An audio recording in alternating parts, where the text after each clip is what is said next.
All right, let's get going. So, hi everyone. I'm Jamie Dunbar, and this is Dr. Ian Dunbar.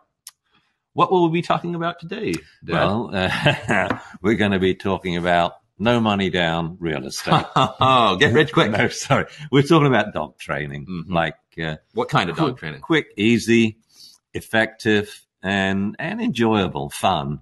I do like fun. Do you like fun? I think that nearly everything you do, we can make it a pain, a drag, boring, or we can have fun doing it. And that's always my way about learning. So training. Yeah. So why are we going to be talking about that? Well, because a lot of people have problems with it. People, I guess they just don't know. It's not, we come down on dog owners a lot, say they're irresponsible. I say, no one's telling them. And all the people who could be telling them, the breeder, the vet, the dog trainers, are not getting out there proactively. So I'd like them to know there are quick and easy methods, which are highly effective and a lot of fun. And it's going to, change your dog's life forever. It's why we do webinars, right? Yeah. So what happens if people don't get the dog training information that they need? Well, it can be bad. I mean, simple behavior problems, ruin the relationship, and the dog is progressively ostracized first, outside and then into a garage or basement. And then the relationship sours and off it goes to the Humane Society. And for a lot of dogs, euthanasia. I mean, simple behavior problems are the number one terminal illness for domestic dogs and cats, all because the owners didn't know how easy it is. But you think we can prevent some of those problems? I know we can. Been doing it for a while, 45 years. All right. Okay. So who is this webinar for? Well, anyone who has the joy of sharing their life with a dog or two dogs or a bunch of dogs, as is my case at the moment. Okay. And for dog trainers that I think a lot of dog trainers forget that their client, the dog owner, is not a trainer. They have nowhere near their level of experience or expertise. And so they're often talking, complicated, time-consuming techniques. And it's too much for the owners. They don't have that skill set. And so I like to let trainers know about quick and easy techniques so they can then try them out in their classes and pass them along to their clients. Okay. Yeah, I think what's exciting for me about this is a lot of times you've kind of historically been kind of a dog trainer's trainer. You've instructed a lot of dog trainers how to be good dog trainers. But I think today we're really trying to reach out to just regular people as well, right? Yeah, it's a major, I think, change in the direction of our business, if we can call it that I concentrated on dog professions for a long time. First dog trainers, and then veterinarians, and then the pet retail industry, then humane societies, and now we want to go directly to dog owners.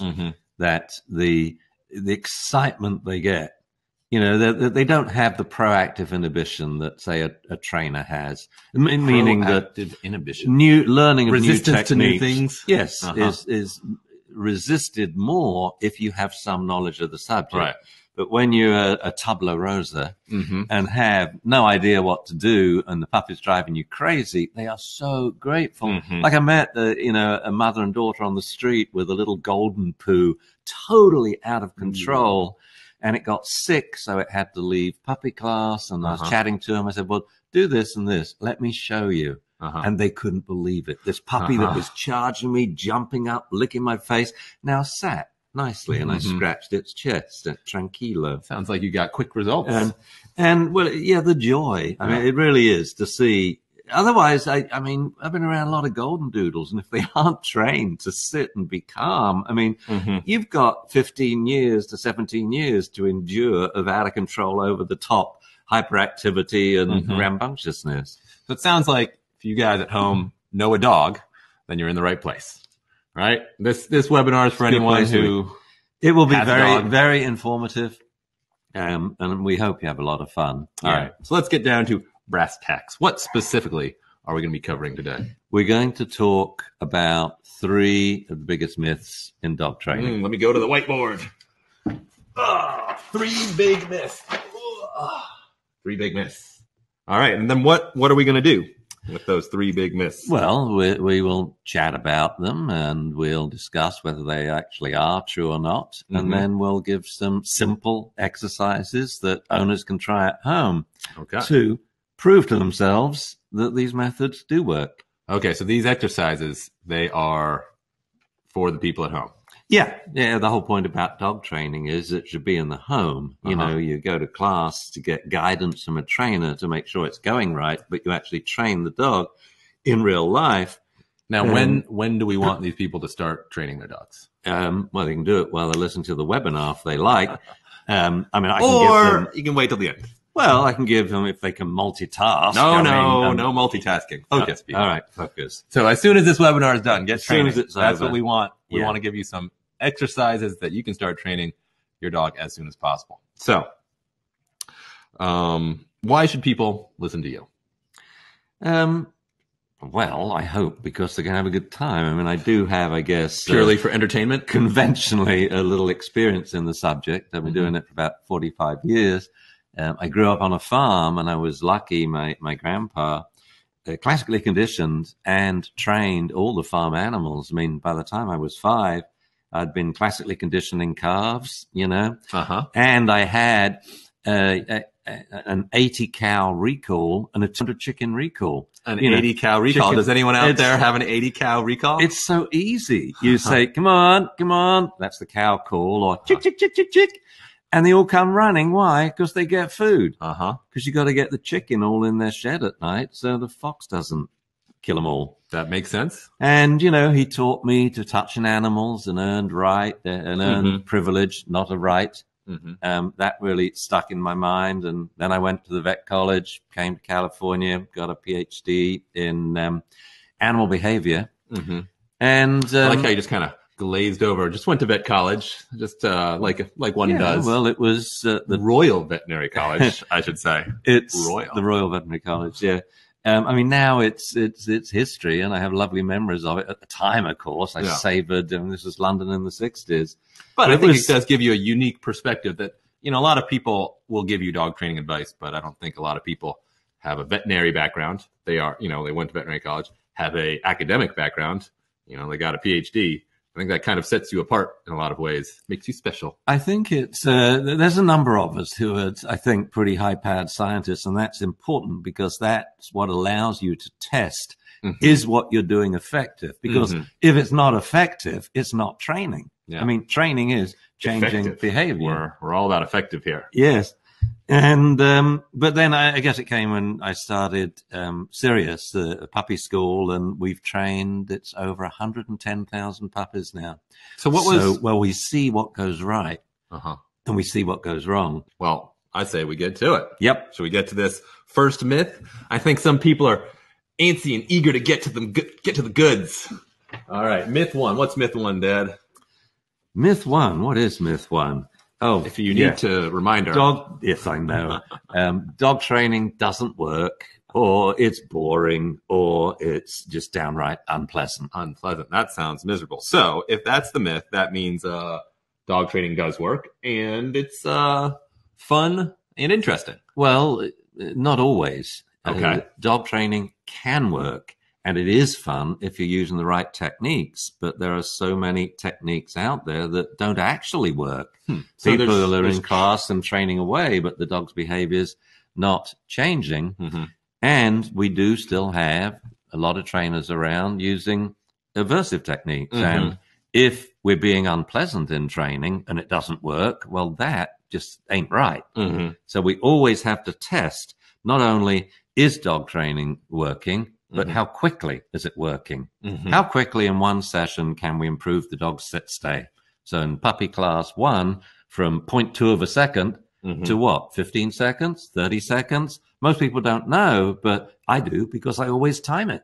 I time it every week. So you'd say this myth actually has some truth to it. There is a lot of dog training out there that doesn't work and it's not fun. Yeah, I actually don't think there's any trainer who's as clinically, objectively quantifying the process as me. I'm really interested in time and trials to criterion, and it sounds very clinical and boring, but it ain't, because that means the owners love it because now it's quick. Yeah. And you know me with technology, I have no patience for it at all. I want it to work now. And that's a phrase I've heard you say so many times, time and trials to criterion, which I think is worth pausing on for a moment for people who maybe aren't familiar. It's just the notion of measuring how successful. Yeah, you right? set a goal. So my goal always is very simple stuff: a 1 minute sit stay, a 3 minute down stay. Let's just use easy. And the question is, how many minutes of training does it take me to get there? So we test the dog first to see how long he stays. Then we start training, and we have a record, and we may get to it in one session. So with an adult dog, I would expect to get there in one session. Right. But the point being, if you're not measuring, then you don't know if your training is good, right? No, and that's silly effective. because they said training is about behavioral change. And so why not document it? Because this is the best way for trainers to sell their business. If they, I always tell people, remember the first sit stay you did in this room, 0.2 of a second? And now we're up to what? 1 minute and 45 seconds? Wow. Are you in the right class with the right trainer? Or at home, when they're training, nothing is more motivational than breaking your personal best. And if you keep numbers, you know it. What's the quickest recall you've done in a dog park, from, say, over 30 yards away? Use a stopwatch, because then you know when to celebrate and let the dog know that you didn't just get it right. You got it really right. You did a good job. But most people are like, good dog, treat.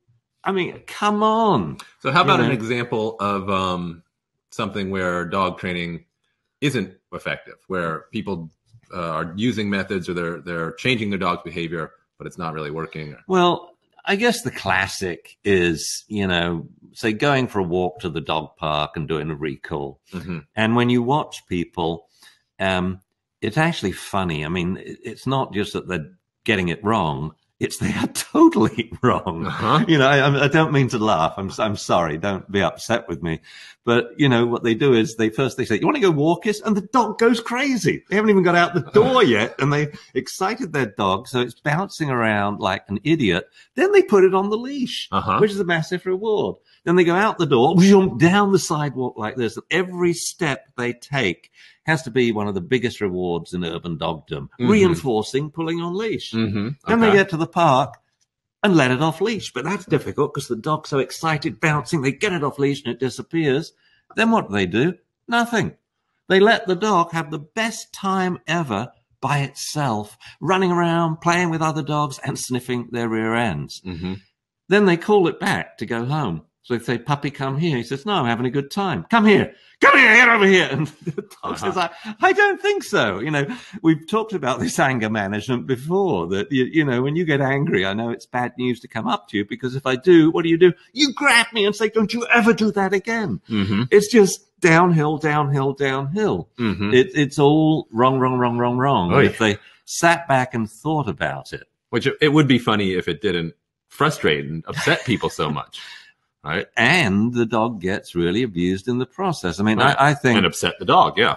Some of the cruelest things to do to dogs, I think grabbing it and shouting in the face is really at the top for me. Giving it ugly face, as I call it. Yeah. And some parents do it with kids, and it ain't right. If that's the 180-degree opposite approach to teaching a dog to come when called, how would you do it? Do you have a story about? Well, yeah, I have loads of stories. I mean, do you? You know me. Yeah, I used to teach by stories because it's easier for people to remember the point. My favorite recall park story, was a Doberman in Japan when I was filming my TV program there. I had a dog segment on Dash Village, the most watched program on Japanese TV.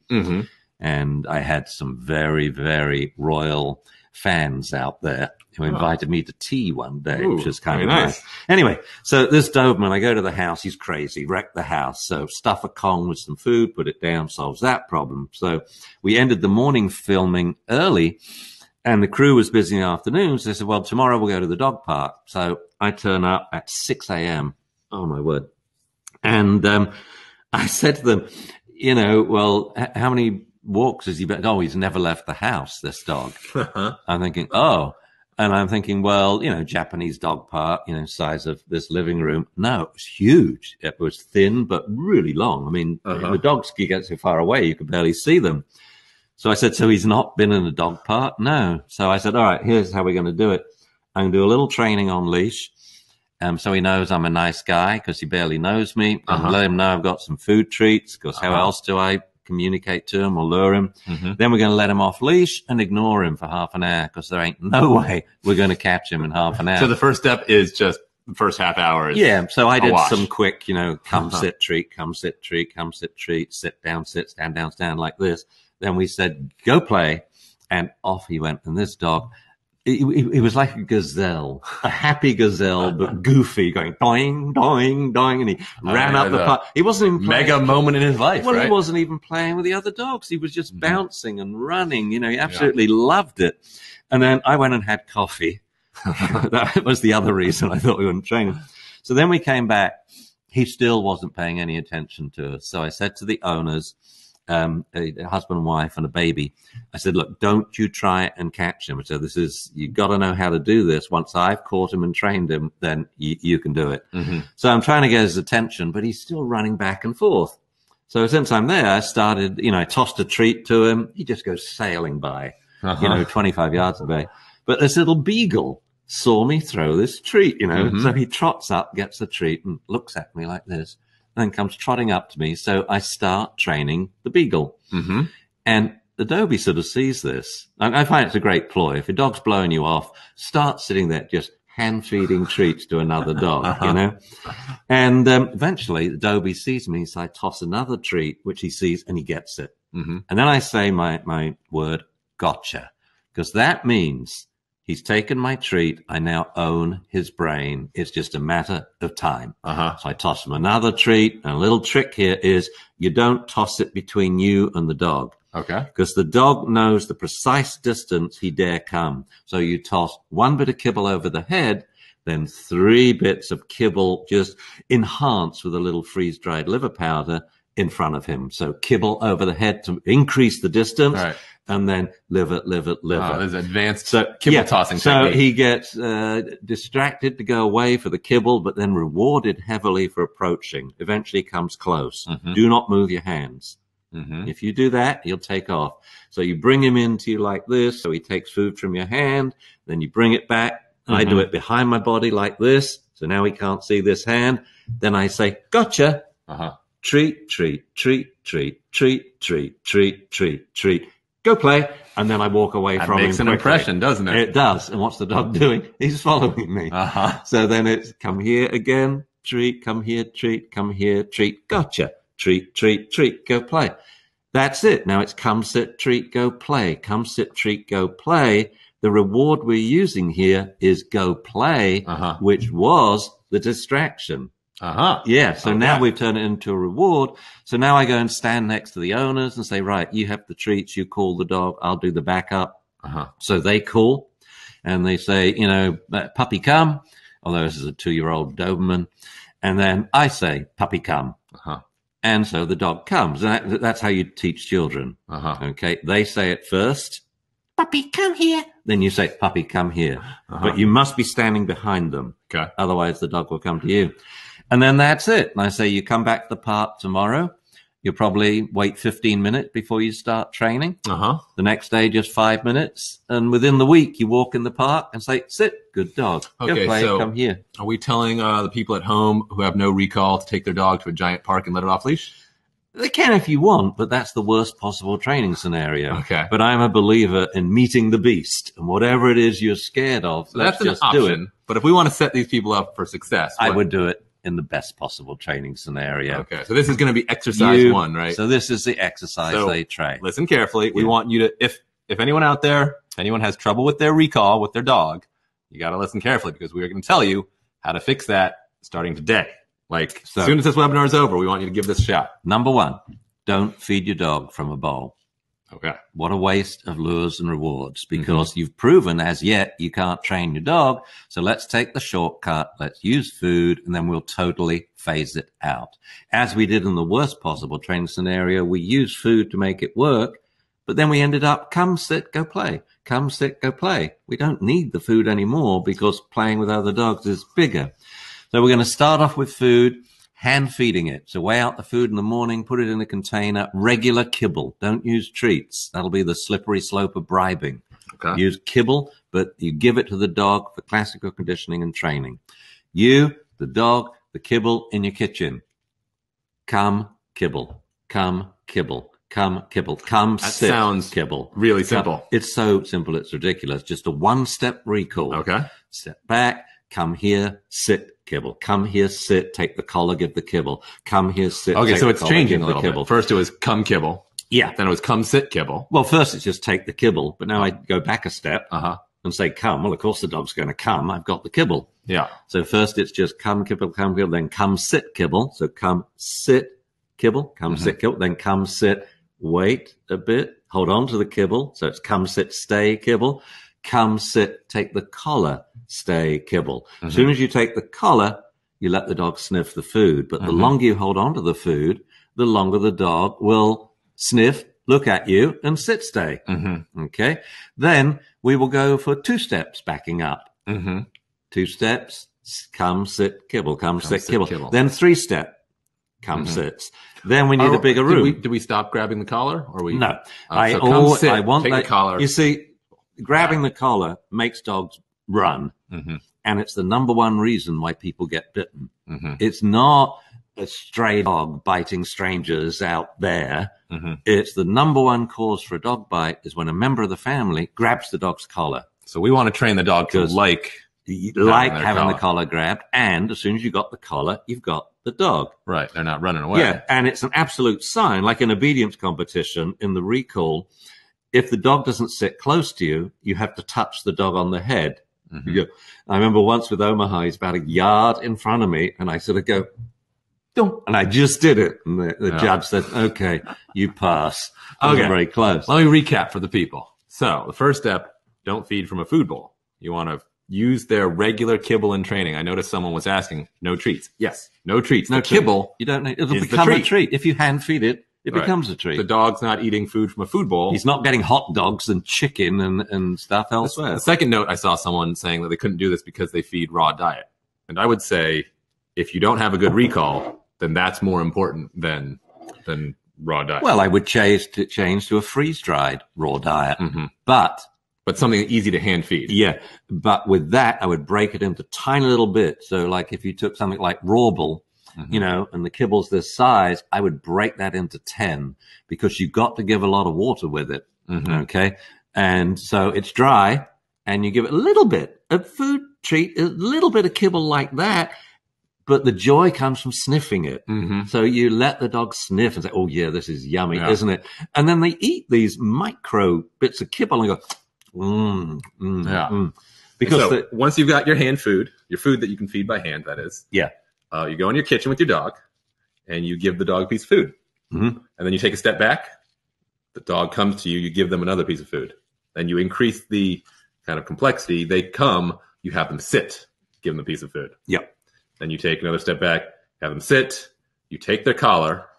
And then you give them a piece of food. First time I take the collar, I go treat, treat, treat. Oh, that's the gotcha moment. So they really love getting. I want the collar. dog to go take it. It's right there. Go on, take my collar. Okay. Okay, thanks.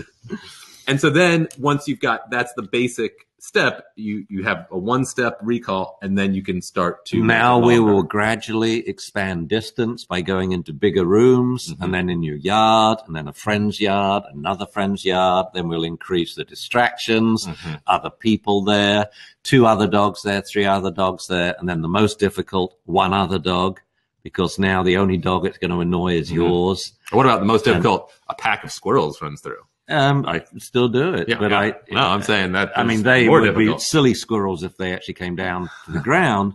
But I remember taking a friend's puppy. He said it goes banshee crazy when it sees squirrels. So I said, well, where do you have squirrels? He said, yeah, right down in this part of the park. So we went there, had a 30-foot line. I staked the dog, And I just let him do his thing for 20 minutes, and then we trained him. Yeah. With all these squirrels. We got used to the squirrel. It gave him time to... the dogs need time, okay, to do things like that. If anyone at home have trouble with their dog's recall, and if you do, are you going to go to your kitchen later today with your dog and work on it? Because this is how you fix it. It starts simple. It doesn't sound, that amazing, but that's the steps that you're going to have to take to get to the point where you can get your dog to come when called. Right? Yeah, training always starts in the kitchen, then your living room and yard. However, I hope a lot of you go to the park. I'm doing this troubleshooting a lot of dogs now that are assistance dogs in training. All right, we'll work on it. And a lot of them are second career dogs, say from being trained for the blind but didn't make it. So you've got a lot of dogs that are steady, but as soon as you let them off leash in the park, they go crazy. Right. And so I just go in and in one session put a park recall on the dogs. And it's fun because they are so out of control when you start. And we go into the park with a really crazy dog when he sees these other dogs playing, and it's kind of embarrassing. Right. But we come out of the park with a trained dog. And another trick, when you come out of the park, then turn around, sit your dog, go back in again, sit your dog, say go play. And then practice going, because the exciting moment. But at the same time, don't be too excited about going to you don't want to go to the park until you got a good recall in your kitchen, right? Either or. You see, you can approach training from two ends. You plunge yourself in the worst possible scenario.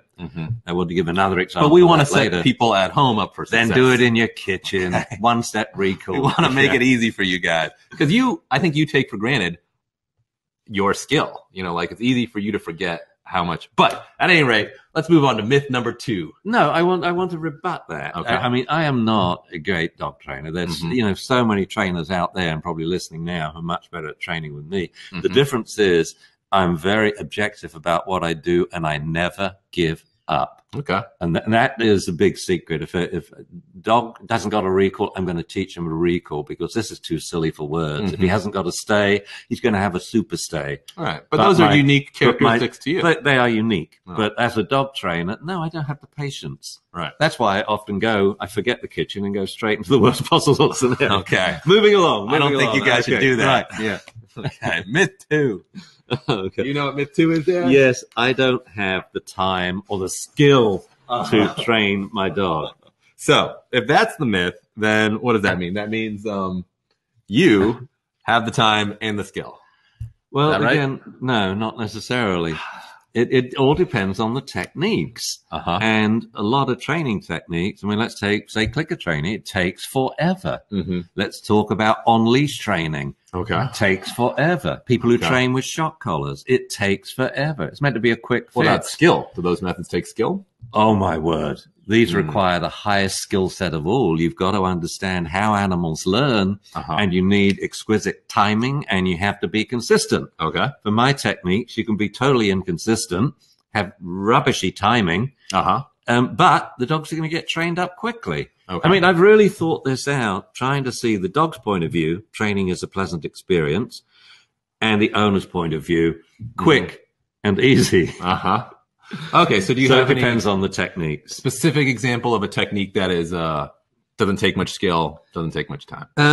Yeah, and strangely enough, and let me take off our little piece of paper and reveal that everyone does in fact have the skill, and it's really what's that? It's really not training that takes. This is really high tech stuff, Jamie. This well, I know that you're afraid of technology. Well, most people have like slides that flash up on the screen. I wouldn't want to scare the talent. Well, and that's what failed for Kelly in the conference this morning. Down in Mexico. I don't think it's going to fail unless it bursts into flames. Anyway, it's got to be quick. Otherwise, the owners probably won't do it. It's got to be easy. Otherwise, they can't. And strangely, some of the easiest techniques are also the most effective. Okay. So what about? Well, like auto shaping is probably the easiest. That basically all you have to do is set up the situation and the dog all but trains itself. Well, that sounds too good to be true. It is. And I remember the day I thought of my first sort of practical auto shaping routine. And it was for a dog that was destroying a house at a lecture at UCLA, the UCLA extension. And the owner of the dog who sat in the front row, everything I suggested you know, chew toys. That tried them, don't work, doesn't like them, not food. It just went on and on and on, you know, yes, but before every reply. And I got kind of exasperated, but I maintained because I'm lecturing and Dr. Dunbar has lots of patients. Ian has 0. And I said, then why don't you stuff the Kong with food? And as I said it, I thought, oh my word. And my brain was racing. I was lecturing slowly to them, but my brain was like a starburst thinking, and then this will happen. And so basically, you don't feed the dog out of the bowl. You wait out in the morning. You use a bunch to teach your dog to come in the kitchen. Okay. And for classical conditioning, so your dog loves children and men and strangers. The rest, you just moisten and you stuff into chew toys, hollow chew toys, made of natural products and hollow. So good old marrow bones, Kongs, just one of the best on the market, the old squirrel dude, the big kahuna football, biscuit balls for those of you feeding wet, slippery, raw diet and so on. And you then give it to the dog. Now, what will happen? Within seconds, the dog will be lying down. They sniff the Kong, say, and then they try to get the food out of it. Well, the Kong rolls away. So they put their paw, here's the Kong, and they put their wrist over it like this. Well, as soon as they do that, their elbow's on the ground and their butt's in the air. Within a few more seconds, they'll be lying down. So as they work on the Kong, they're lying down. So every piece of food they get out will reinforce the dog for chewing the chew toy, lying down, and not barking. We're just eliminating. Cool. Instead, it rewards the dogs for, you know, chewing the chew toy, not other pieces of furniture, lying down, not running around like an idiot and jiggling its bladder and, you know, rectum around, and not barking recreationally. Okay. And so it's probably the easiest way to reprogram the dog's brain in the shortest amount of time. Recommended every time, you know, an owner gets a puppy or adopts an adult dog. With puppies, it takes about a week to totally reprogram the brain. With adult dogs, it's 1, 2, or 3 days. I think I said I'm babysitting a dog here, and he's a very active dog, very early riser. This is the 3rd day in. He's got it now. He has a different bedroom. The doors are open. Zuzu's on my bed. He has a king-size bed next door.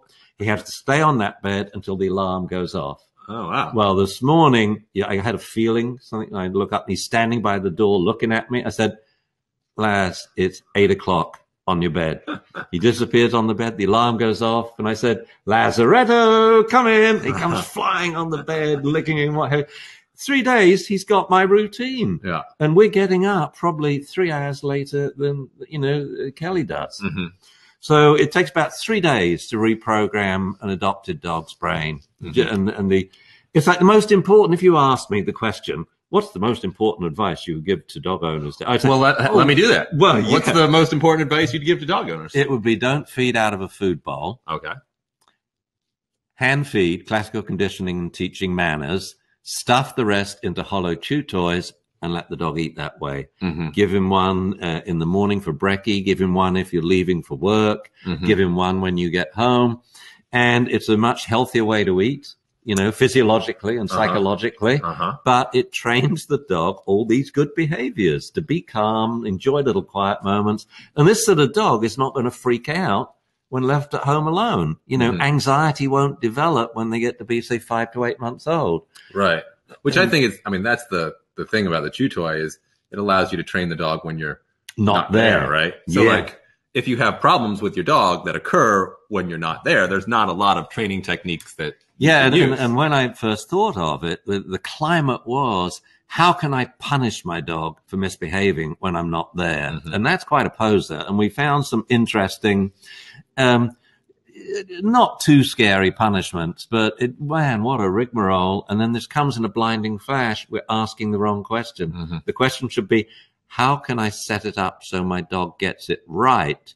And then how can I reward the dog when he's left at home alone? And the answer is just obvious. You know, it gets back to what I say about asking questions. often when you ask a question, you realize that's a really dumb question. Maybe it's the wrong question. Then you ask the right question and you know the answer already. Mm-hmm. It's like people who say, how can I stop my dog from jumping up at the front door? I say, well, how would you like him to greet people at the front door? You know, standing on tippy toe with a silver tray and glasses of sherry. And they say, no. I said, well, how would you like him to greet people? And then they say, well, I guess to sit, I guess. I say, that's a really good idea. The solution is that simple. However, you can't train the dog to do it, can you? That's because you're always trying to train him when he's excited because someone's at the front door. So what you do is you have a party and invite all these people round, and everyone who comes, you work with the dog, but then they have to leave through the back door, go out into the street, come to the front door again. Mm-hmm. By the fourth or fifth re-entry, the dogs are now picture perfect. Yeah. You've got to troubleshoot the same stimulus over and over. Okay, so if we say exercise 2, though, is stuffing the chew toy. It sounds like step 1, get rid of the food bowl. Step 2, measure out the food. So you're just using the regular food. Regular food. We're not adding extra food to their diet. So if you're concerned about feeding the dog too much, this is the amount of food they would get from their bowl. Because right? you weigh it out in the morning. And so initially, you just put dry food in the Kong and give it to the dog? So it comes out easily. Okay. What would be like the next step? Well, then you make it harder to get out. Like you get bits of kibble that are wider than the opening. Okay. So I like to put 3. Squish them in? Yeah, I just gave Kongs for Laz today because we're doing a webinar and he wants to be by my side and Kelly's in Mexico, you know. And so I put in a bunch of little bits of rawble. Then I found some big fat bits and put in, which will act as plugs and stoppers. So it will take him much longer to get the smaller dry rawble out. Oh. But then you can make it sticky with a bit of honey. Mm-hmm. I prefer honey to peanut butter because it's a bacteriostat as well, so it won't go as moldy. Bit of honey on the inside, dry kibble, so some of it sticks to the honey. Then you moisten the kibble, put in, and then you moisten the kibble and freeze it overnight. Okay. We call those Kongsicles. Mm-hmm. And so the art of stuffing is you want the food delivery to take a long time because the longer it takes, the longer the dog is lying down, playing with the toy and being quiet. All right. So if you have any problems with your dog that are happening when they are bored or they're left alone, try feeding them from a chew toy. So it's incredibly easy and works really well. And it does, other things as well. It teaches engagement that like with Laz here, he is now chew toy crazy. Mm-hmm. And at times when I want to work, I just say, play with your toy, Laz. And he keeps bringing them to me. Well, I don't take them indoors because then he wants me to throw them. But then we go outside and I throw the toys, not the Kong because it will bounce in weird directions and I don't want him to run in anything because he's a high-speed dog. But I'll say throw a Frisbee and he's so used to fetching. Now he brings back Frisbees and tug toys. And then we have a little game of tug. And so he's focused on me, which is cool.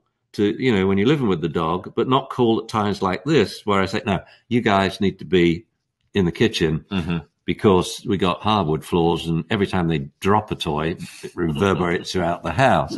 All right. Well, myth 2, exercise 2. Are you ready for myth 3? You guys ready for myth 3? Can't remember what myth 3 was. Oh, I'm hoping there's going to be a lot of food stuff chew toys. Oh, yeah, I remember myth 3. I mean, it's a classic. My dog can't be trained. Oh, have you heard that before? Yeah, these are the blamers, and they're really excuses. What are they? Wrote a few down. My dog's too old. He's too young. He's sick. He's handicapped. He's the wrong breed. He's reactive. He's not food motivated. My husband's ruining the training, and my all-time favorite was. My dog ate the homework. Someone came back to puppy class. That's why my dog can't be trained. And these are, they're really just knee-jerk excuses not to train. And I don't mean this in a sort of malevolent or bad way. It's just the owners don't know how. They don't know how easy it is. Okay, so if the myth is my dog can't train, I'm going to hazard a guess and say all dogs can be trained. Damn right. Damn right. Did I get one? Yeah. Woo.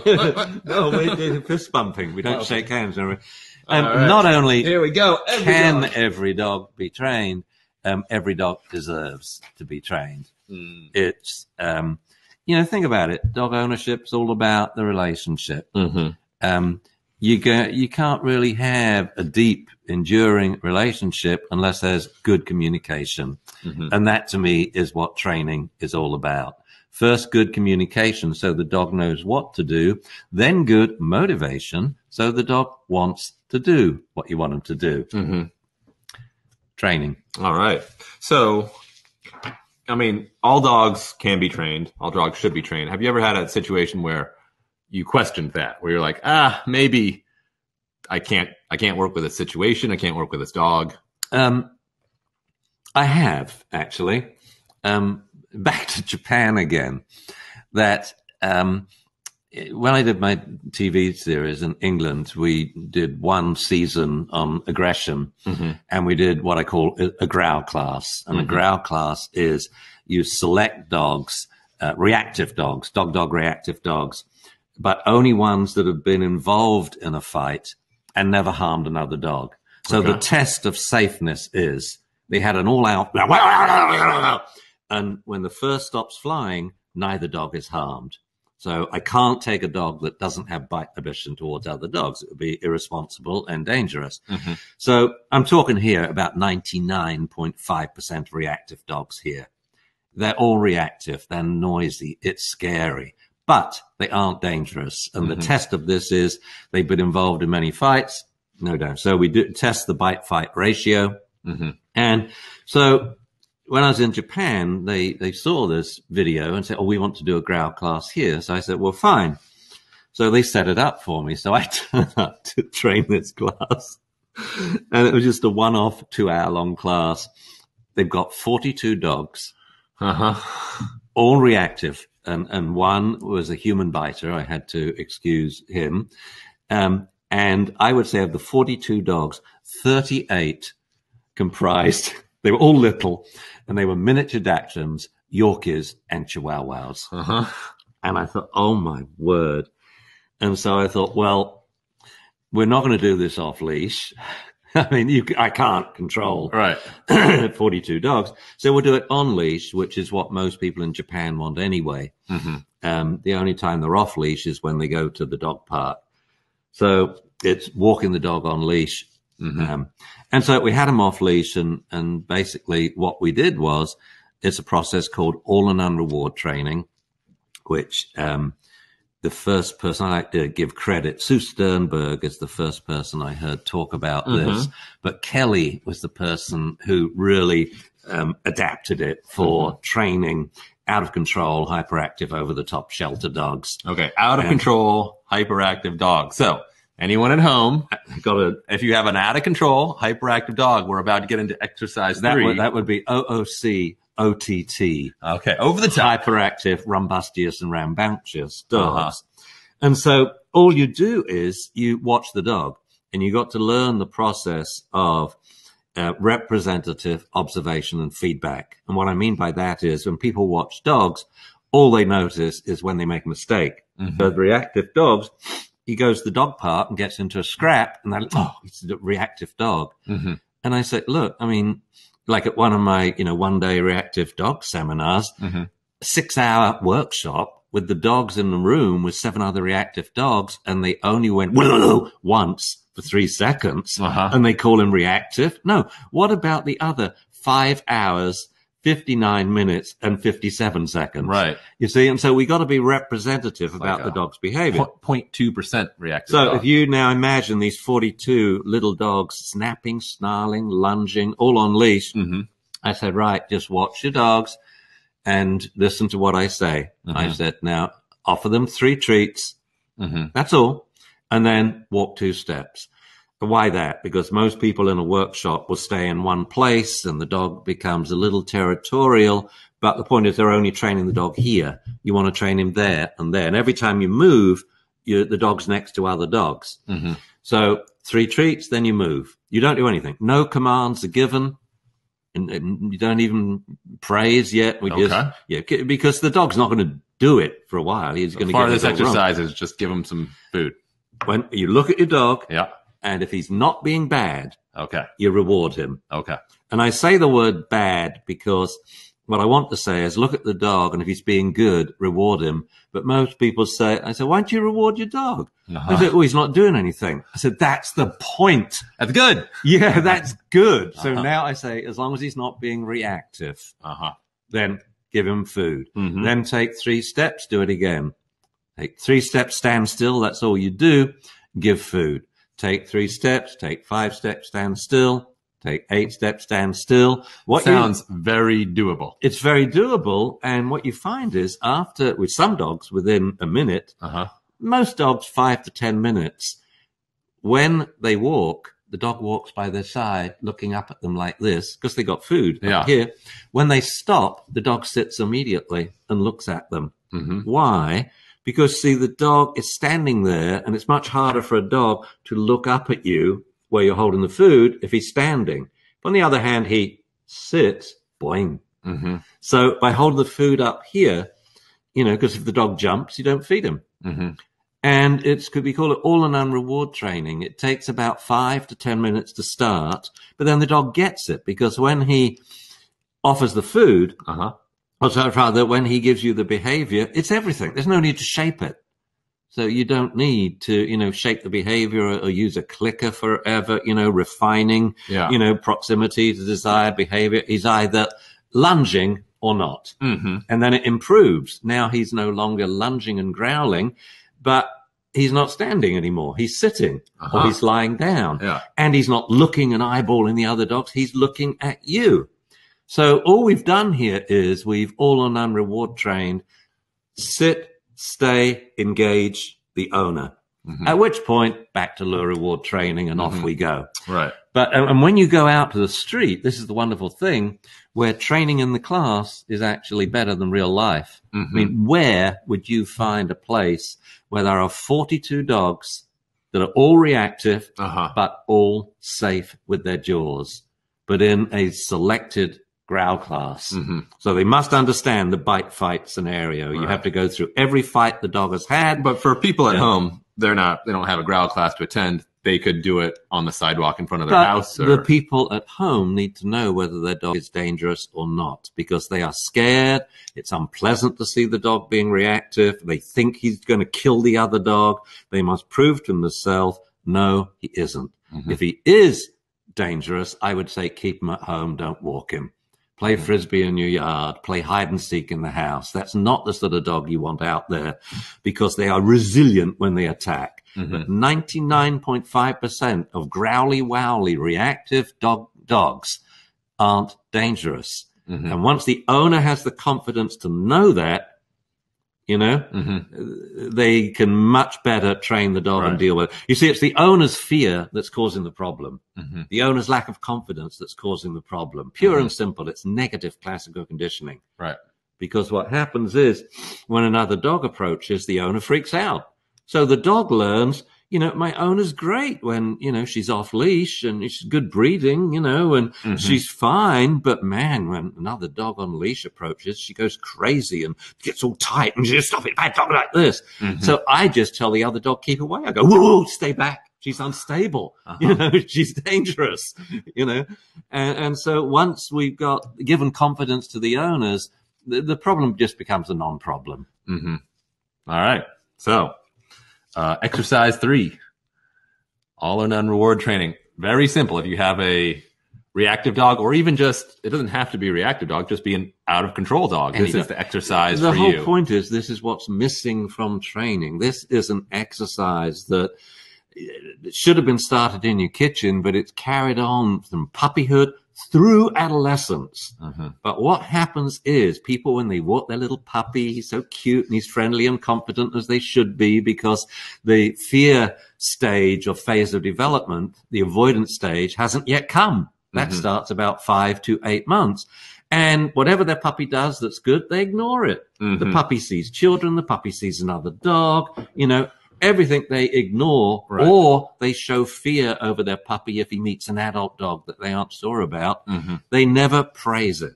They never praise it. That when you're walking the puppy, or whether you're having people coming to your house, so every stranger that comes in, good dog. And now the strangers bring a dog because you know those dogs, you know they're friendly. And when your puppy sees it, you say, hey, puppy, that's a dog. Treat, treat, treat, treat.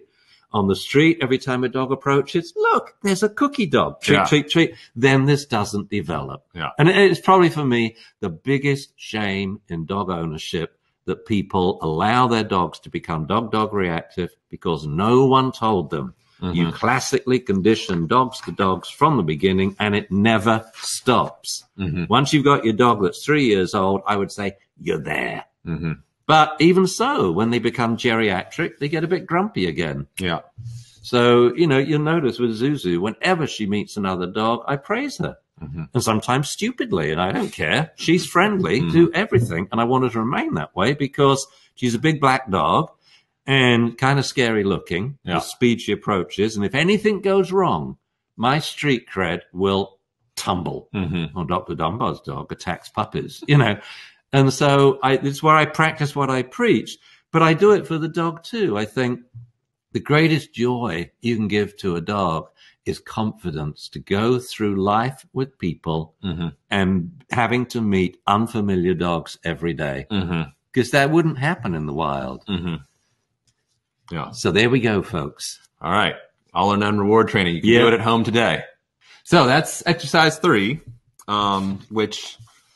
those are our 3 myths and our 3 exercises. If you've never used any of Dr. Dunbar's techniques before, I could understand maybe this was, a lot of information to take in at once.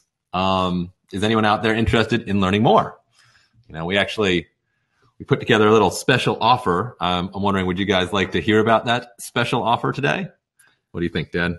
I would say so. I want to hear about it. I want to know what you come up with, right?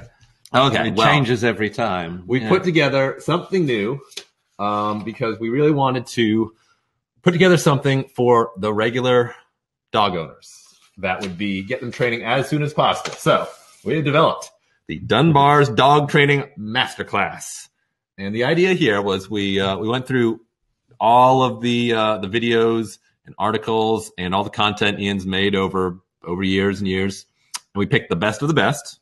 And we put it all together into a streamlined course, nice and curated, speaking to the problems that dog owners have with their dogs. Using, the science-based, reward-based, fun and games methods we've been talking about here. So it's all enjoyable. It's all effective. It's all easy. And quick. It's been designed to get quick results. It's been designed for you to take the course quickly and start training quickly and start getting results quickly. That's actually, that's a pretty cool concept that I think our biggest failing is on our various websites. We just have much too much information and it's free information and people can't find what they want. So coming out, and it's what we need to do to go through and find so the this best is of the best. It's streamlined. That's the core of the point here. And save the owners time from having to listen to me for hours to find the solution to their very problem. entertaining to hear you talk, but sometimes it can be lengthy. So with that in mind, we wanted to kind of meet owners, wanted to meet you guys where you are, and a lot of you already have dogs, and those dogs already have problems. So we wanted to help you resolve those problems as quickly as possible. So in order to do that, we had to figure out what were the most common problems. So we asked our fans to try and find out what are the most common dog behavior problems. Barking was at the top of the list. Then you've got you jumping up, not coming when called. You should have let me. Yeah, I could have guessed them. Actually, they were going to be my first. Survey says style. Yeah. Pulling on leash, reactivity, separation anxiety. These are the most common ones. So these are the ones that we built big modules for in this masterclass to try and get you quick solutions. And these are incredibly predictable. These are, as you said, you've heard these problems before, right? Once or twice. Right. And the solutions are relatively easy. So we focused on these core ones, but this is not it. These are the most important ones. We also came up with a number of other ones. You got hyperactivity, house training, destructive chewing, lure reward training, phasing out food lures, and some cool tricks like the ultra super sit, things like that aren't, contained in these core courses. But before we go on more length, go into more detail about this special offer today, I did want to share some testimonials, some nice videos that some people recorded for us, people who have been using Dr. Dunbar's methods, people who maybe before weren't using the best methods, and then they came around to start using what you've been teaching. So let's cue that up. Hopefully soon. I just started working with dogs, and the problem was it didn't really sit well for me. I didn't really, it just felt like this wasn't, I felt like there's got to be a better way. I wasn't seeing the results that I thought I should. So I started to do a little bit more research, and I went online and I started Googling dog behavior, and one name kept coming up over and over and over and over again: Ian Dunbar, Ian Dunbar, Ian Dunbar. I'm like, all right, who the heck is this guy? He's everywhere. Let me learn about him. And I started to read some of his books, his blogs, videos. I just started to soak it all in, and the more that I kind of learned, the more it all kind of, like everything kind of aligned for me. And I'm like, wow, that's exactly it. Hello. So my name's Jack. I'm 20 years old. I currently live in England, and the only dog I own at the moment is this little man, Kevin, here. We've just been out on a little walk, ended because I was interested in looking at the dog training stuff.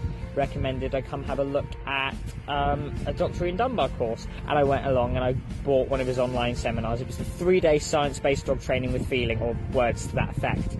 And again, I knew nothing about dog training. So I was coming into this completely blind. So I watched those 3-day seminars. I loved them so much that I went ahead and bought all his other online seminars and workshops and just marathoned them. Hi, my name is Christina and I live in Virginia with my 8-year-old Husky Corgi mix, Harley. He was food aggressive, he was leash reactive, he was a space starter, and he had anxiety. A tremendous amount of anxiety. And so all of these problems made our first year very difficult. The knowledge that I found and the techniques that I started to use, like rewarding behavior with treats, redirecting, and just making things fun, really made a difference. You know, I didn't come into the dog training world, or I'm not from the dog training world originally. So I just started with no knowledge. So to have him explain concepts like law reward training, positive reinforcement, all or none reward training, etc., and have that be my starting point, I think it's the greatest blessing I ever could have had, you know, as a whole. So on behalf of Kevin, on behalf of me, and I'm sure on behalf of a number of other positive reinforcement trainers who have discovered Dr. Ian Dunbar's work, his methodology, and his passion for helping teach dog trainers, dog owners, any dog professional, anyone even interested in dogs, his knowledge and talents. Thank you.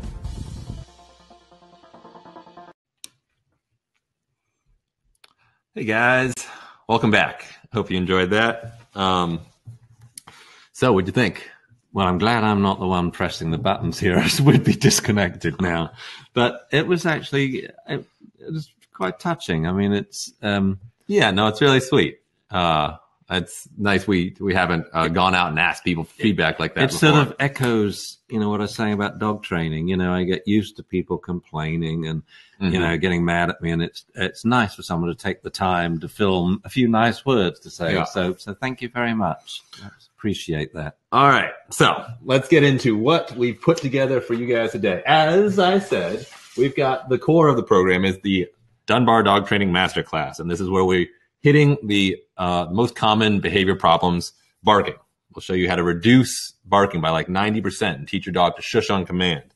Jumping up, teach your dog to sit politely when greeting people. Not coming when called, easy. Teach your dog to come when called and to want to come when called, just as importantly.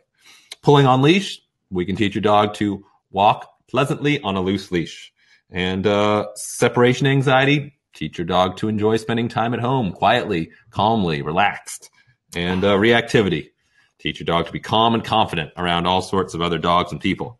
And as I said, that's not all. That's the core. We also have, hyperactivity, house training, destructive chewing, lure ward training, phasing out food lures, and a couple extra little tricks and tips mixed in there. So that's the core, but that is not all. That's not all, folks. We also wanted to add something that was going to be convenient that you could listen to when you're on the go, maybe walking or in the car. So we are also including the audio series, the Dunbar Expert Audio Series, which consists of 13 episodes, and we're valued at $197. I should mention the Masterclass valued at $497. The audio series is designed to be convenient. They are really cool. I love recording those. Did it at a professional studio in Phoenix. I just nailed it. And they are slick. Just nailed it. You got episodes on house training, hyper dogs, fighting. So similarly covering, very important topics, but just presented in a slightly different format to make it convenient for people. Yeah, it's great for the car. But you're probably noticing, Dad, with all this focus on behavior problems and stuff, I have. That we might be missing something. What about something about puppies? Puppies. So puppies have always been your go-to thing because it's so much easier and effective to train while puppies. Well, most of the training techniques are the same, whether puppy or adult. It's only if you're dealing with aggression that you can't do all the stuff. So the training is just the same.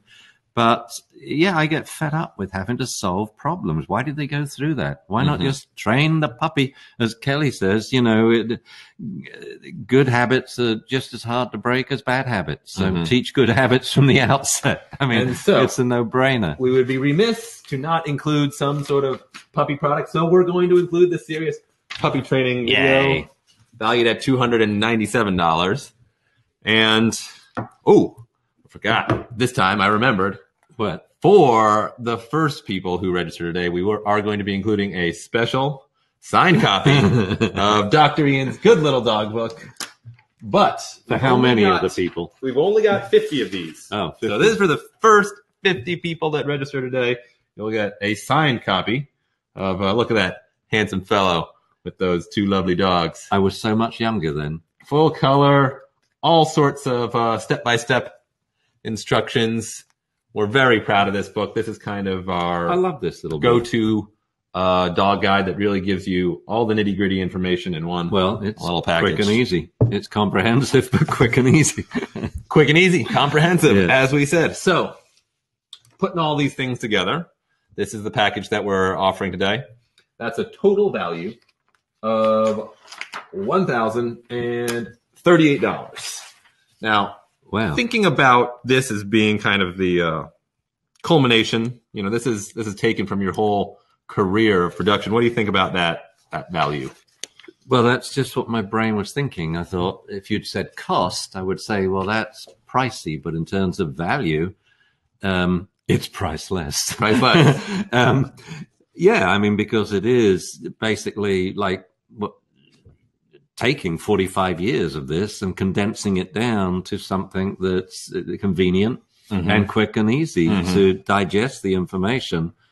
I think it's a great way for people to get started knowing, and for trainers to come back and refocus on the nitty gritty instead of going off here on, with this latest technique. So in terms of value, it's huge. We'll sell it for priceless. Just kidding. we got to come up with the price, Dad. So let's think. What was how much did it cost to attend your most recent seminar? $400. $400. Okay, for a single seminar. What about like hiring a private trainer? Let's say someone at home has problem with a destructive chewer or a reactive dog. Well, if it were a trainer coming to the house, they're going to charge, $100 or $200 a visit, then you're going to need about 3 visits. But you did board and train, we'd be talking thousands. Wow. Okay. And then we don't know how the dog's going to act when he comes back home. Yes. Right. Yeah. Right. I guess. So that puts it in perspective. You're right. What about the cost of not resolving the problem? What about not training, just leaving things as they are? You've got a very unhappy and anxious dog. It's, I look at it that way. Of course, the problem will get worse, and the worst thing that could happen is they get rid of the dog just because of simple problems. But I mean, my concern is that the dog ain't happy and he's going to get more confused and anxious. And that's, I got no. I guess the value really comes down to the problems and the relationship that you have with your dog now. So, you know, you have to think about what problems you have currently with your dog, or to simplify, just think about your dog's biggest problem and think about what would it be worth to resolve that problem in the near future. Because these methods are quick and they're effective, and you'll see progress immediately as soon as you start training. So, you know, if you've got a dog that's pulling on leash or reactive with other dogs, that can really destroy the quality of life, making it so you can't, you know, enjoy things with your dog like you would. And for the dog as well as the right. owner. Yeah. And destroying the dog's quality of life. So we figured this is worth easily over $1,000, but at the same time, we want to make sure that it's accessible. You know, if there are people out there, if any of you have problems with your dog, we want to make sure that you're going to have the ability to train it. So this is where we both agree on our philosophy that we give a lot away for very little. So we've decided we're going to sell this product, this package, to the general public for $500. However, for you guys are our fans and you're on our mailing list, and this is an early bird offer. It's a limited time offer. We're going to be offering it for just $197. You're confusing me. So we're going to sell this later for $400. It's going to be $500 later for the general public. For the people watching today. The people now, I get it. If you register soon. Now, this is a limited time price. We only have a limited number of sales that we can make at this price. So this offer will come down. Could come down as early as tonight. It will certainly be down within a couple of days. So if you want to get the course with the masterclass, the expert audio series, the serious puppy training, and if you act quickly, the signed copy of Dr. Dunbar's Good Little Dog Book, the only way to guarantee that is to register now. However, if you're still on the fence, you're confusing me again. Be more specific. When does this offer end? They have 48 hours? No, we have a limited number of spots that we're going to sell. Oh, I see. At this price. I get it. And when those spots are all taken, the offer will go down, and you'll be able to buy it later at the general public price. But if you want it at $197, it's a very limited time. You should register now. Now, if you're on the fence, we are going to be offering a money back guarantee. So for 30 days, you can get your money back. If you're interested, you can sign up today, check it out. If you like it, wonderful. Start training, change life with your dog. If you don't like it, just let us know and we will refund your money.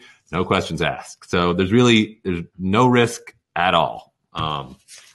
You can register today knowing full well that you'll either be satisfied or you'll get your money back. Well, how does that sound?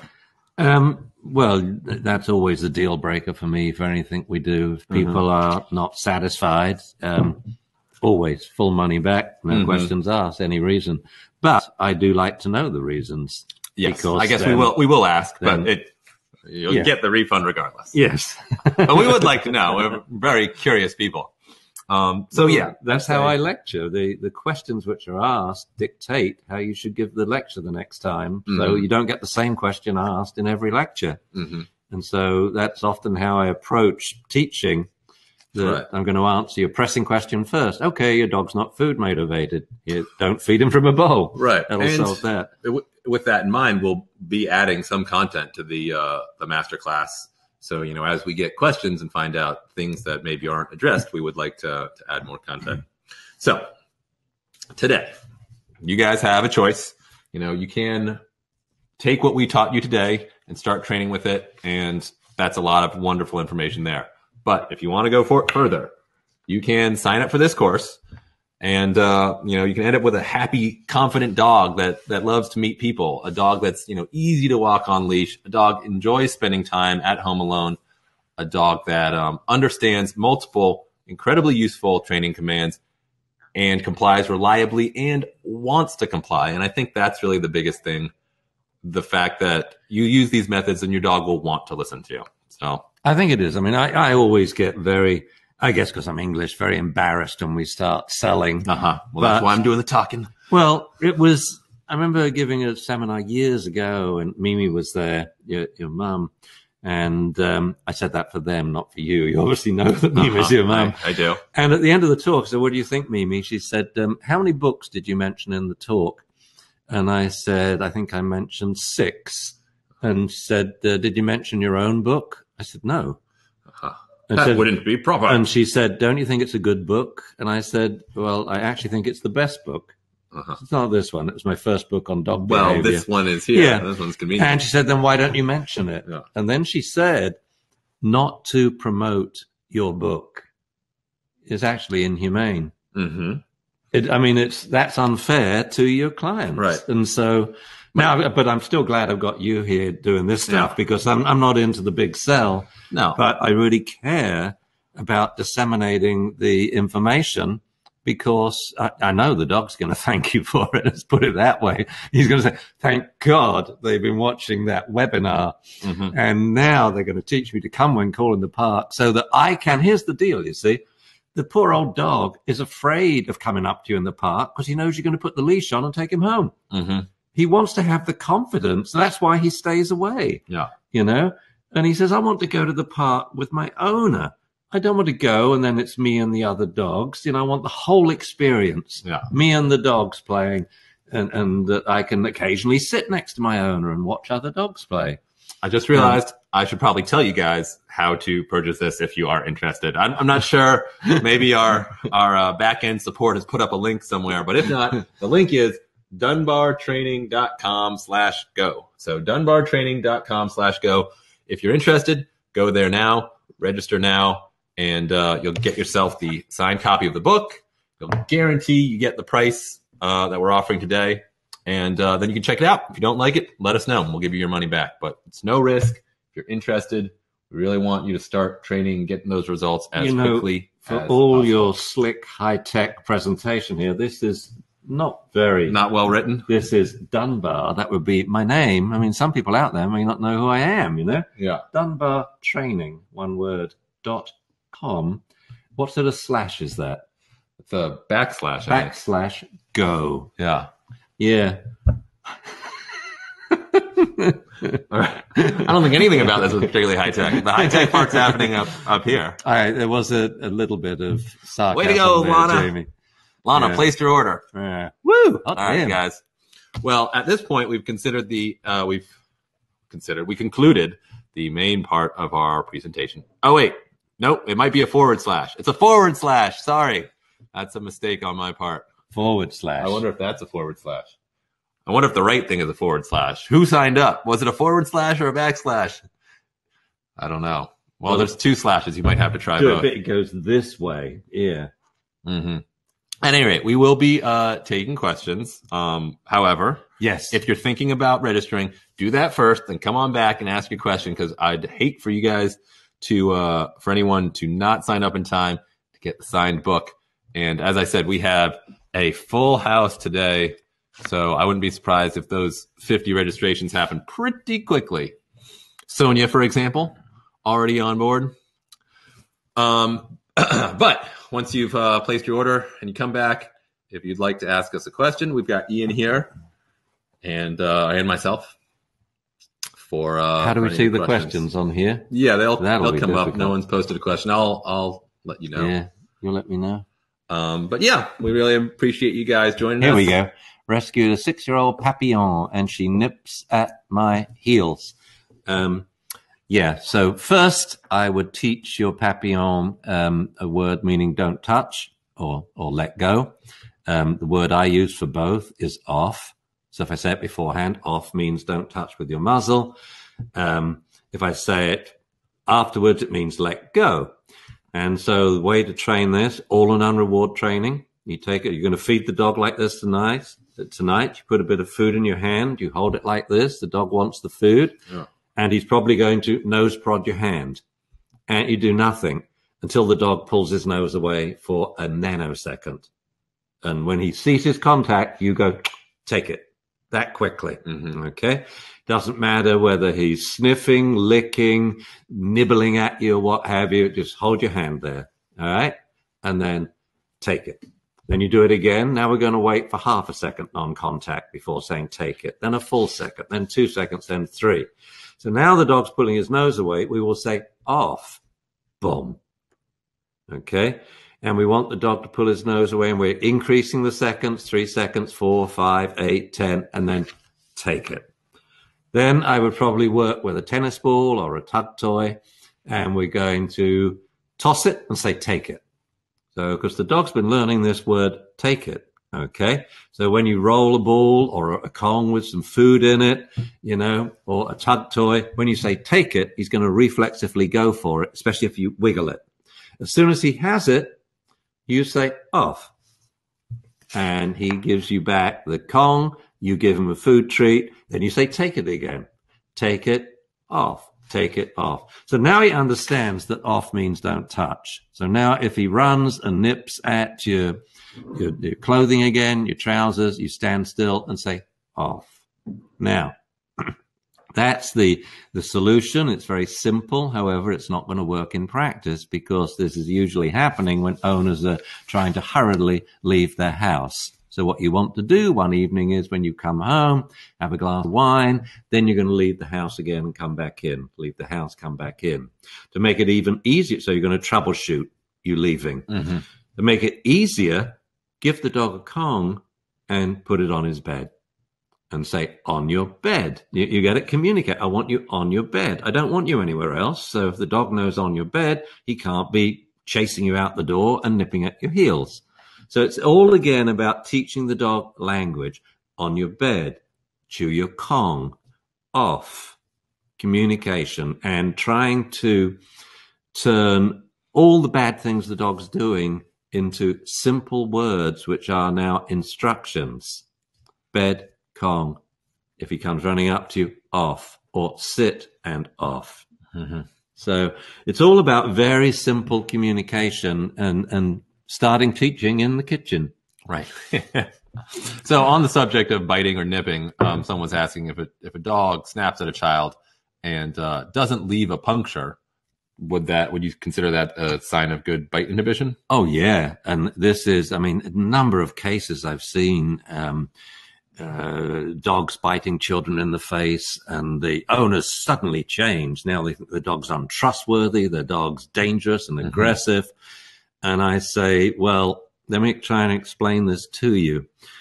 In 48 hours, you've absolutely changed your view about your dog. You used to thought he loved kids and he was totally trustworthy. Mm-hmm. Now you can't trust him and you think he's dangerous.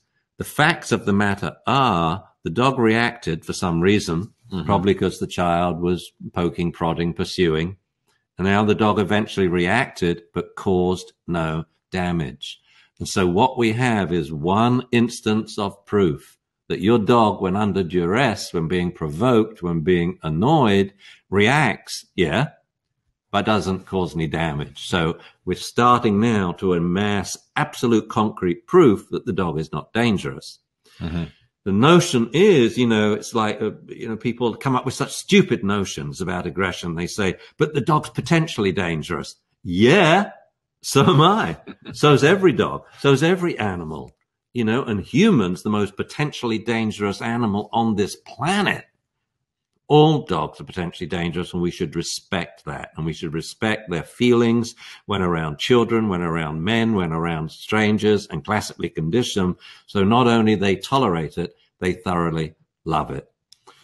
Now, if you've seen the dog snap at the child, say 3 or 4 times and no damage done, I would say now we have really good proof that this dog will probably never do damage. And actually, looking back at the question, they, Jacques, I'm not sure how to pronounce the name, but they said left a small puncture. So that actually is a little worrying, huh? Yeah, when we measure wound danger by wound pathology. So it goes like this. Level 1, no problem, is the dog reacts and teeth didn't touch the skin. Then we have level 2, teeth touch the skin, but there's no puncture.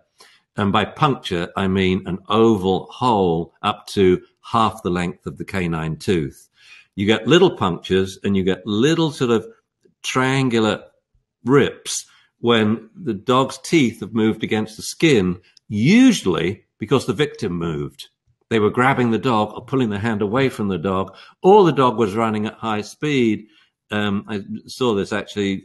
The very first dog I ever sewed up was standing still, and a racing greyhound was being trained, and the dog standing still was like, and the running dog hit the muzzle. I mean, I saw it. I was right there. There was no bite at all, and it had a rip this long in its thigh.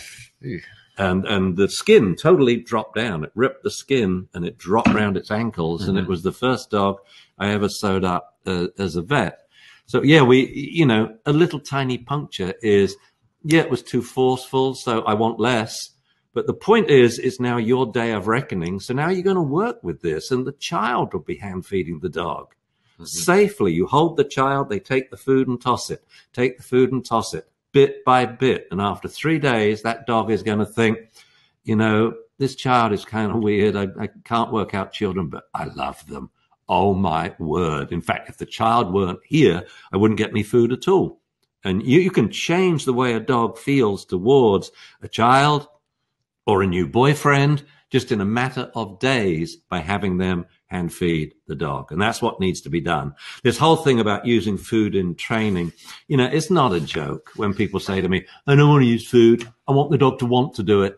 I want to show the dog who's boss. It's like, I just want to slap them at times. Don't you understand what we're doing here? The only way you can teach a dog to thoroughly enjoy the company of and respect a child is by using food in training. If you think you know an easier or better way, please tell me, because then I will tell it to thousands of people I lecture to. It's the only way, because they can't do what they want to do. Let's say the dog's scared of men. And I say, oh, poor shepherd, poor. If I did that, I'd get bitten. That's what he's scared of. He's scared of me. He's scared of me when I approach, when I talk, when I reach my hand out, when I touch him. But with food, we can solve the problem so fast. And this is the case where I go to bat for dogs, man. That no, using food is not an option. It's mandatory. This is not a choice. And if you're going to make a choice and tell me after doing this for 45 years, you're not going to use food with the dog because of some stupid little ego problem you have about you want the dog to respect you or to know, that you're the boss, then I'm going to tell you what's really going on here. You are abusing this dog in a way that's never been done. No, you can't have a dog that's living anxious around children or men. So get training. This is what I hope you've taken from not this webinar, but from the questions. You start training tonight. Weigh out the food. You hand feed it first to teach the dog the game because he's okay with adults. Come, sit, treat. Come, sit, treat. Then the child hand feeds. And of course, this kind of classical conditioning exercise we go into much more in depth in the masterclass. So check it out if you haven't already. I should also mention, I saw a couple questions. Someone asked whether there was a time limit on access once you purchase. No. Once you register for the masterclass, it stays up forever. You get all of that stuff forever. Just costs more money. Snooze, you lose. If you want to pay for it later. But if you pay for it now, then you're set. Oh, yeah. If you register now, you're set. And right, I'm hearing... Walker's dog's too stressed to take chicken. Because you're feeding it from a bowl. So number one, you hand feed the dog, period. Okay. I have so many people say, oh, my dog's not food motivated. Now, first, it is a temperament for a test for stress. I tell veterinarians, you don't touch a dog, you offer him food. If he takes it, give him more, then he will love you in your clinic. If he doesn't take the food, you give it to the owner. Won't take it from the owner, he's stressed probably by the surroundings. But if the dog doesn't take food from you, but takes it from the owner, he's stressed about you. Okay? And I care about the dog's stress, so let's resolve it. No food bowl, you're going to hand feed the dog. It has always worked, 100%. I have never had a dog saying, I shan't eat, I think I shall die. They don't do that.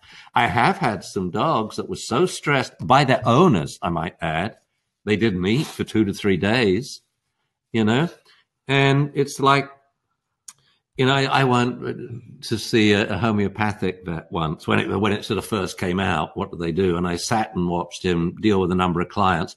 Every single animal, cats and dogs, he said, well, starve them for 5 days.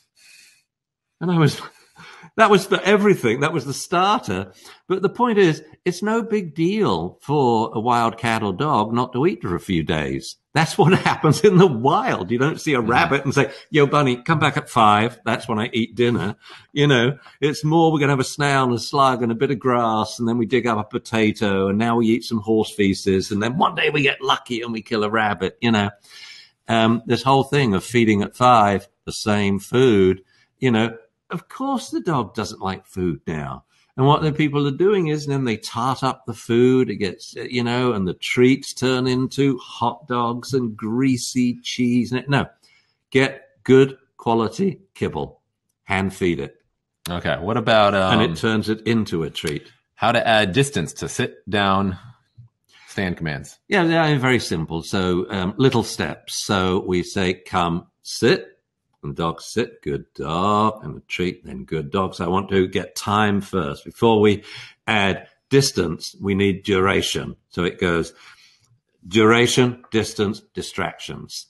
So first I want a 1-minute sit stay. We build it slowly. Rover sit, good dog. There's a good dog. Then a bit of silence. The clock's running all the time. Then praise again. Good dog. Now I'm thinning out the praise, thinning out the treat, but the stay is going on. Then I'll say, and good dog, take 1 step back or 1 step forward, praise the dog, stroke it.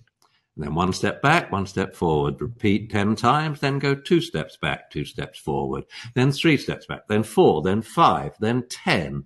Now we walk back slowly, we run up with little steps quickly. We walk back quickly, run up slow, walk up slowly, and so on. So we're getting the use to the dog with us changing at distance. So that's just one way to do it. There's other ways, you know, that if you want video demonstrations of these kind of exercises and tips that you're providing, you know where you can find them. Yeah. DunbarTraining.com/go. Get there now to get your signed book. I feel like we should put up a soapbox on a corner in Hyde Park or something, speaker's corner.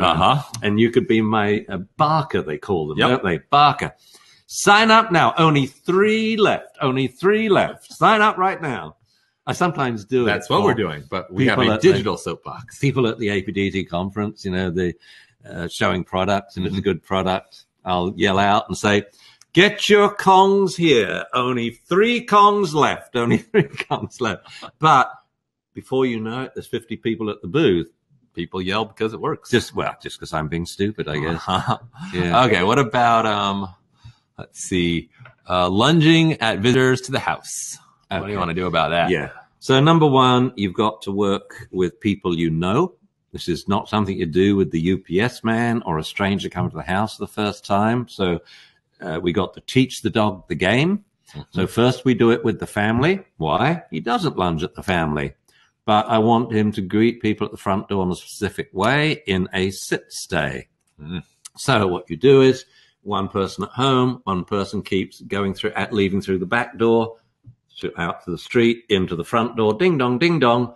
Dog goes crazy. Person at home says, Rover, sit. May take some time, but eventually he sits. So other family member comes in. If the dog's sitting, good dog, gets a treat. Instead of going to eat dinner tonight. Then he goes out, does it again. Front door greeting, 20 in a row, then they switch roles. So first we do it with family. Then we have a party on a Saturday to do it with friends. These are people that the dog knows and hasn't lunged and nipped at. 20 people, you're going to do 10 re-entries. That's 200 practices. And usually the way it goes, the worst greeting, is the first one. So the first greeting is the worst.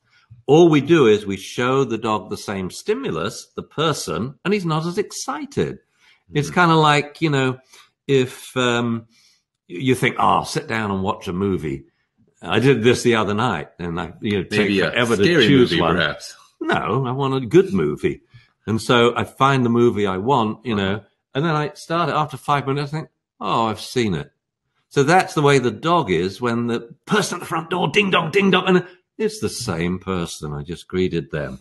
So now the dog's more attentive, more controllable. So we teach the dog the game with people the dog knows. You don't want him biting somebody he doesn't know. That would not be cool. So now we will ask our friends to bring a friend to the next party. Yeah, when you're training dogs, I mean, it's a party a week. It's fantastic at home. Mm-hmm. I mean, I think it's like, what has happened to life? You know, it used to be we would do things. People would come to the house and we would have charades or listen to music or, you know, play Scrabble. And now everyone's like this, even out in a restaurant.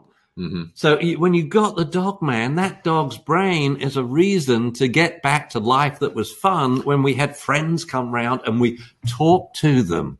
Mm-hmm. And we cooked for them and did things like this. And these people will train your dog for you.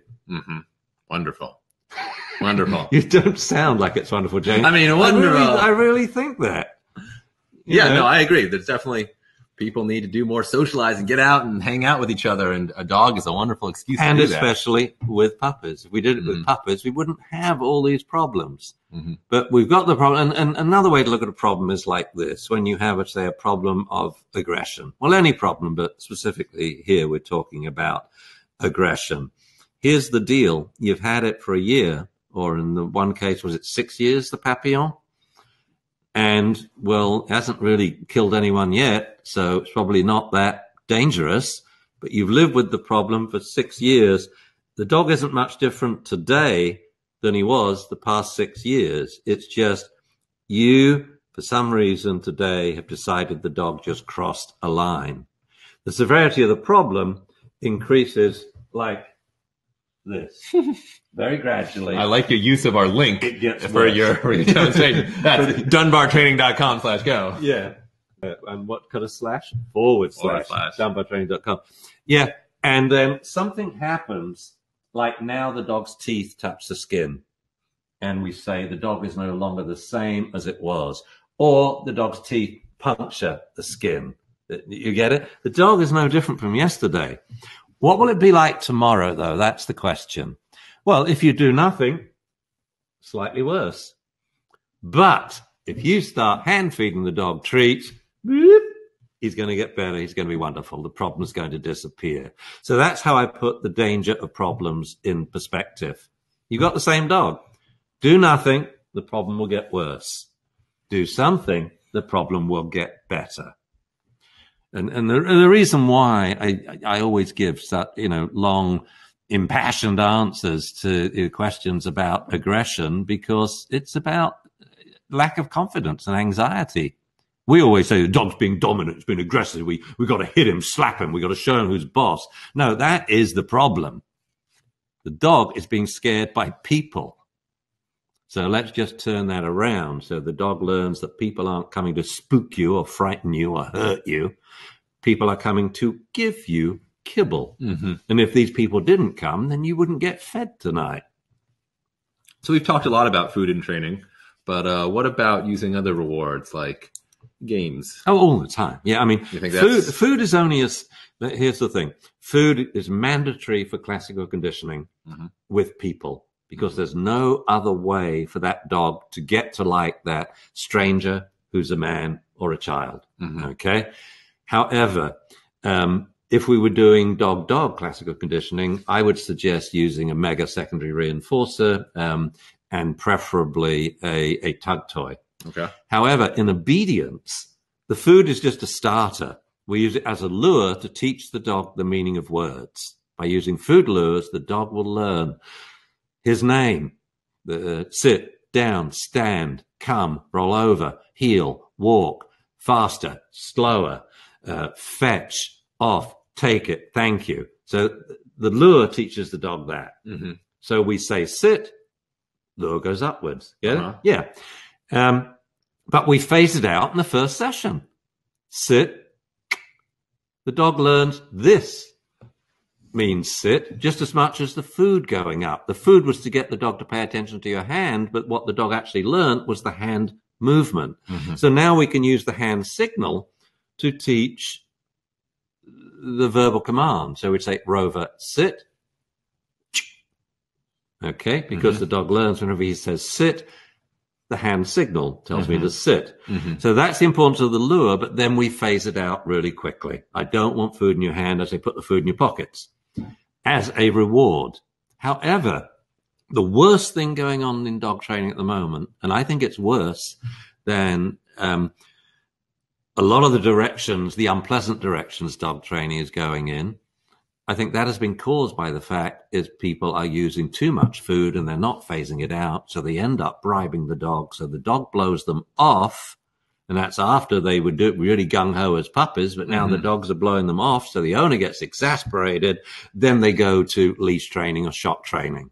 Because reward training failed the owner and failed the dog because they didn't phase out the food. So phasing out food rewards is really important. There are hundreds of rewards out there far better than food. So, and the two best are the interactive rewards, fetch and tug, the life rewards, playing with other dogs, playing with the owner, or sniffing other dogs' rear ends, walking the dog, walking and sniffing, chest rubs and belly rubs, on the couch, on the bed. These are huge rewards. And so basically living with the dog becomes the reward.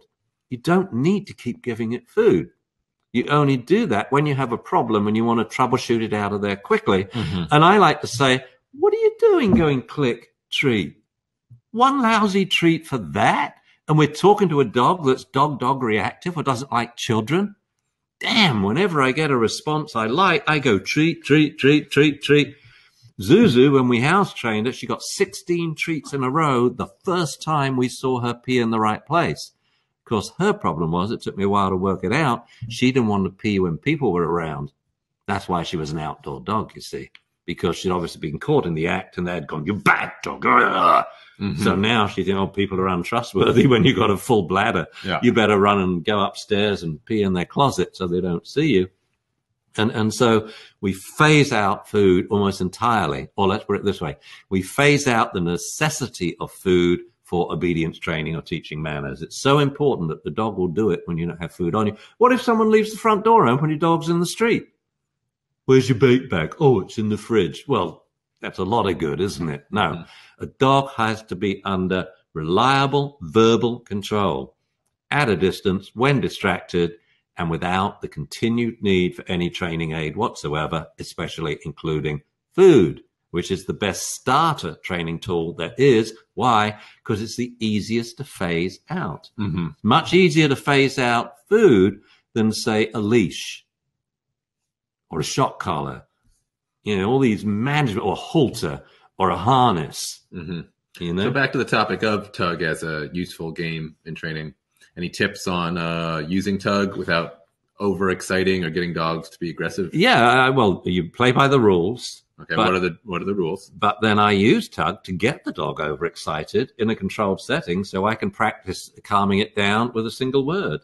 Like with Laz, tranquilo. And then he knows to sit and be still because he'll go crazy if I get out his tug toy. He's so excited. But the rules are you never touch the toy or any part of my body. You don't bump me with your body. You don't touch my hand with your muzzle. When trying to get the toy, you never take the toy unless told to. Rover, take it. Or Rover, tug. So take it means take it. Fetch means go that way and bring it back. And tug means come towards me and take hold of the tug toy. Thank you, and I use that rather than off, means relinquish it and give it back. So when I start off means don't touch it, or if you have it, spit it out.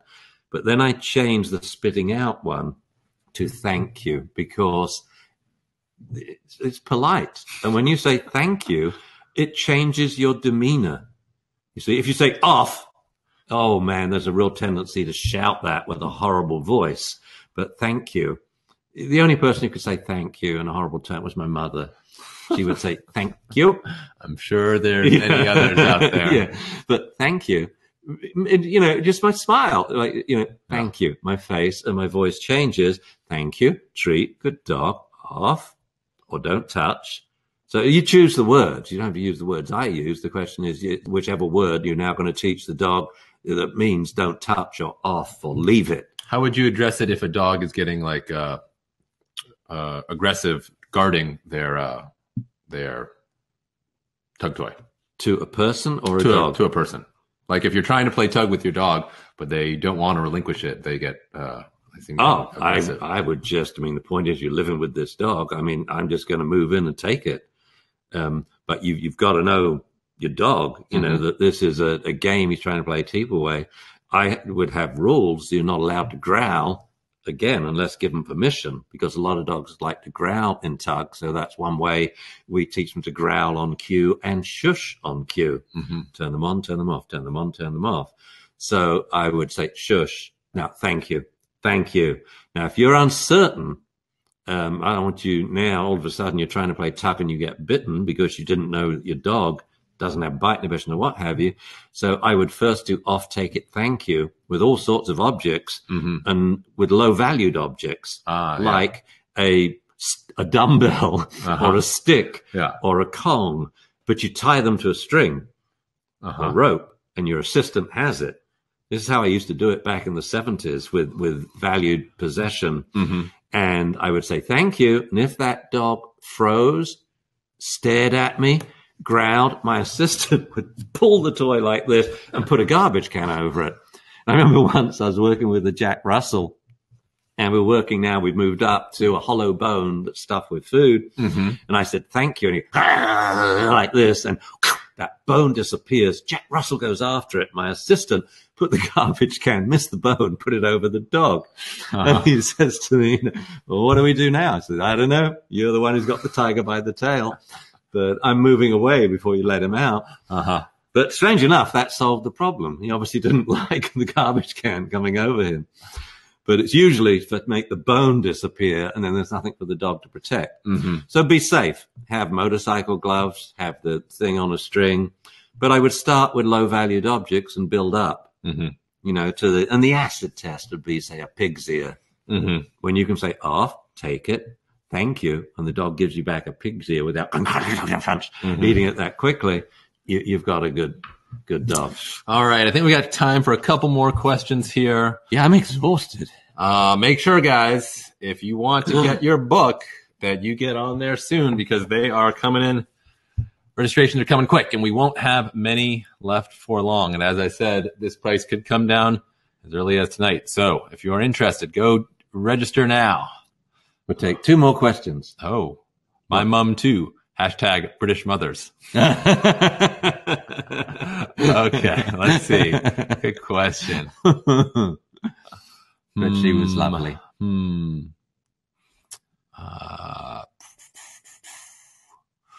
Not interested in food. Talked about that. Bark and shush. Oh yeah, that was saw someone else talking about bark and shush is easy. Is stuffing a chew toy the only way to deal with barking? No. That stuffing the chew toy is to reduce the number of daily barks. And what we found was, I developed a couple of things at a computer, and we used to have the activity barking counter. So I know the number of barks per day. Number one, you need good data. Then we changed feeding to feeding only from Kongs. Within 24 hours, the number of barks was decimated. So I mean that dropped from, say, 1,100 to 110. Just by changing the feeding. That just brings down that mindless recreation barking that drives neighbors mad. We move on to the next step. We're now going to teach the dog to shush on cue. And, of course, before you teach shush, you want to teach the dog to bark on cue. Why? Otherwise, you'll only be training the dog when he's excited and barking at the doorbell. So it's basically the 1, 2, 3, 4 of lure reward training. You need an accomplice outside. Number 1, you say, Rover, speak. Number 2, the accomplice rings the doorbell. Ding dong, ding dong. Number 3, the dog barks. Number 4, you praise. This in itself surprises a lot of dogs. Like, wow, he's happy that I'm barking today. And then you say, Rover, shush. Number 1. Number 2, you hold a bit of food under his nose, but don't give it. So he sniffs. And therefore, number 3, stops barking. So number 4, you praise. Good shush 1, good shush 2, good shush 3, treat. Then we do it again. Woof, 1, 2, 3, 4. Shush, 1, 2, 3, 4. But increasing the shush time by a second each repetition. So now it's shush for 9. good shush is. Good shush 1, good shush 2, good shush 3. Give the treat. Once you get up to 10, you're pretty much there. Now, I will say, a lot of people just have a knee-jerk reaction to that and say, but aren't you encouraging him for barking? Actually, no. Right from the outset, the way that rewards and punishments work is they reward what just happened. And the decay in the reinforcing value is like this. So what immediately happened is rewarded this much. What happened half a second ago, that much. 1 second ago, 2 seconds, 3, 4, and so on. Should have done it the other way, shouldn't I, for the graph decay? Yeah, we normally do it that way.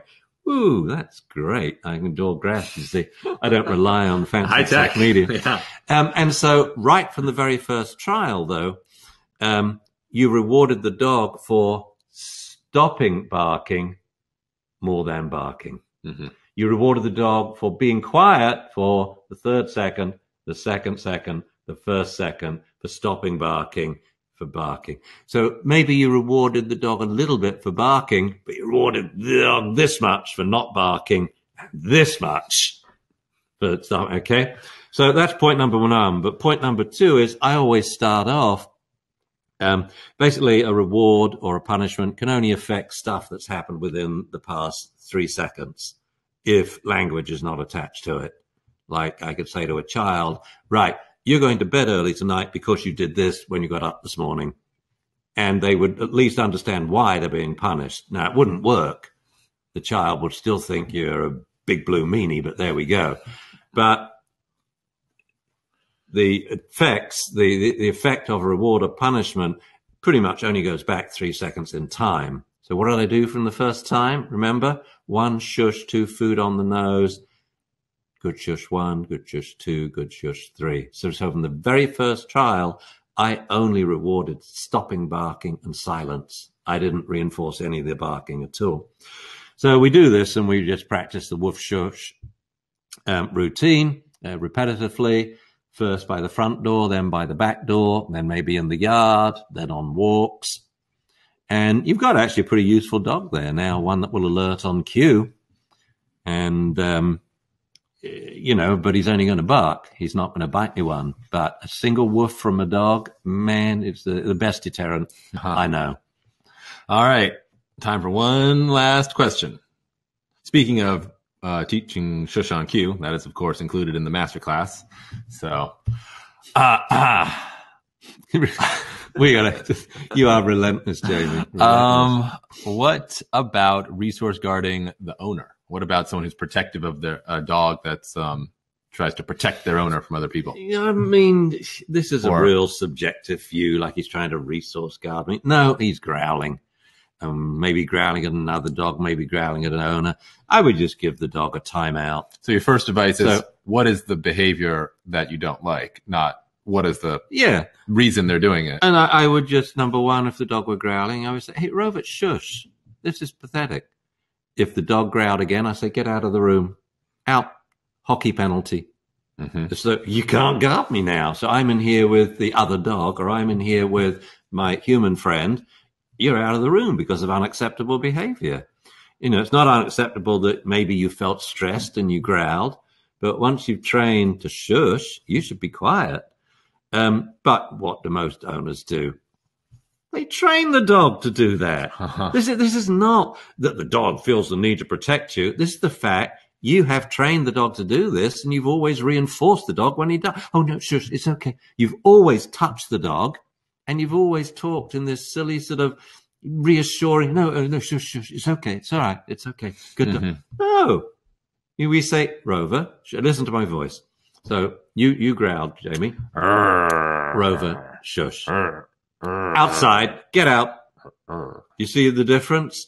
That I say, Rover, shush.